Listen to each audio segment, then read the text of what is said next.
I'm Kate Miller, Director of Youth and Young Adult Ministries at Dandridge First United Methodist Church. You're joining us on week 9 of our 16-week study of the Gospel of Mark.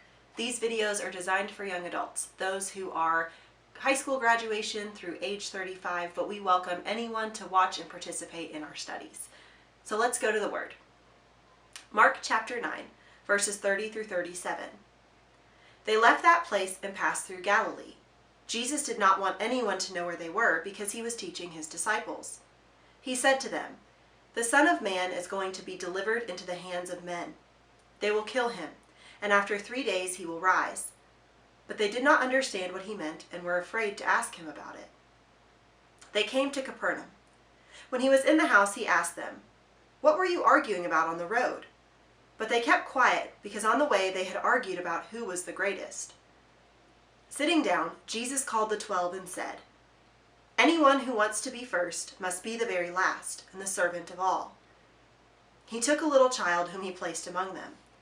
Taking the child in his arms, he said to them, "Whoever welcomes one of these little children in my name welcomes me, and whoever welcomes me does not welcome me, but the one who sent me." It would be so easy for us to focus on the prediction of Jesus' death and resurrection, and that in itself is a hugely important part of this passage. But what I'm drawn to this week is the calling to greatness and service that Jesus gives to the disciples and ultimately to us. As the disciples and Jesus walk to their next destination, Jesus hears them talking and arguing amongst themselves. He asks them what they're arguing about, and, like children getting caught by their parents, they sheepishly say nothing. They'd been arguing about which one of them was the greatest. Jesus knows this, he heard them, and he has plans to teach them what it truly means to be the greatest or the best. Jesus says that to be the best, we have to be servant of all. The one who wishes to be first should be last. But what does that mean? Well, it ties directly into what Jesus says will happen to him in a few days' time. Like I said earlier, Jesus predicts his own death and resurrection to the disciples.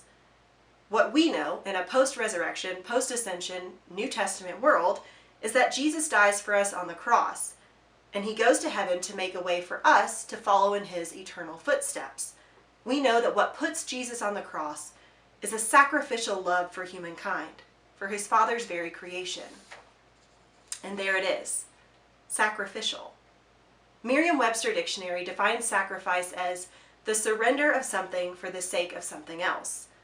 In Jesus' case, he surrenders or sacrifices his very earthly life as payment for all the wrongdoings of humankind. So let's circle back to what he says to the disciples. Anyone who wants to be first must be the very last and the servant of all. To serve is to sacrifice your energy and your efforts to those you are serving. So Jesus says that to be the best disciple possible, it's our job to serve everyone around us sacrificially. And then he gives an example. He points out a nearby child, and he says, "Whoever welcomes one of these little children in my name welcomes me." And I have a couple immediate thoughts that come to mind when considering this. First, the children's song, "Jesus Loves Me." The song goes, "Jesus loves me, this I know, for the Bible tells me so. Little ones to him belong. They are weak, but he is strong."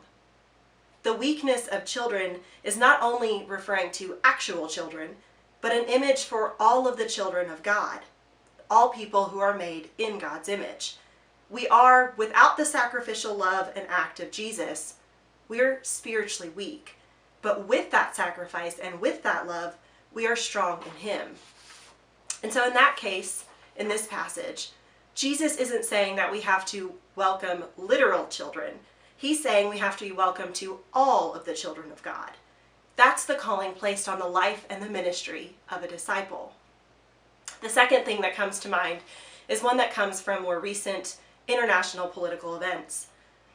With the Russian military moving into the Ukraine, Ukrainians have been forced to flee their country or literally go underground. I saw a video clip of some nurses in the basement of a hospital, caring for newborns who were laid on cots instead of cribs or bassinets. These nurses could have fled the country with their families, but instead, feeling a deep commitment to their calling and their life work, they chose to stay, to take these babies to safety underground, and to take care of them while fighting went on overhead. They put their needs last and the needs of others first. Now that's an image of sacrificial service and a dedication to calling. In my own life, I have an example of this. When my grandfather was nearing the end of his life, he moved into a nursing home. He needed a lot of care, essentially around the clock. He was always one of those people who wanted to do what was called healthy at the time, whatever kind of fad thing was in, but one thing he always stood by was fresh food. And so he had told some of the CNAs that he wanted fruit on his trays from the cafeteria. And one of them was so sweet, she started bringing him those mandarin orange cups, like where they have the juice and the little mandarin oranges in them. But she always said it wrong. She called them Mandarin oranges. And as he got sicker, towards the very end of his life, he was pretty non-responsive and he slept most of the time. And so they would have to sponge water onto and into his mouth to keep him from dehydrating. And I remember seeing her bring him in a cup of mandarin oranges and to use the sponge in the juice and put that on his lips and his mouth and in his mouth, and she would say, "Mr. Joe, here are your mandarin oranges." And I think that is who Jesus calls us to be. I think Jesus calls us to care for people, to go out of our way to care for people who may never be able to say thank you to us. I think that is being a sacrificial disciple. And so that brings us to our questions for thought today. First, who are you serving? How are you sacrificing for them? Second, how are you serving God's children? And third, how committed are you to God's call on your life?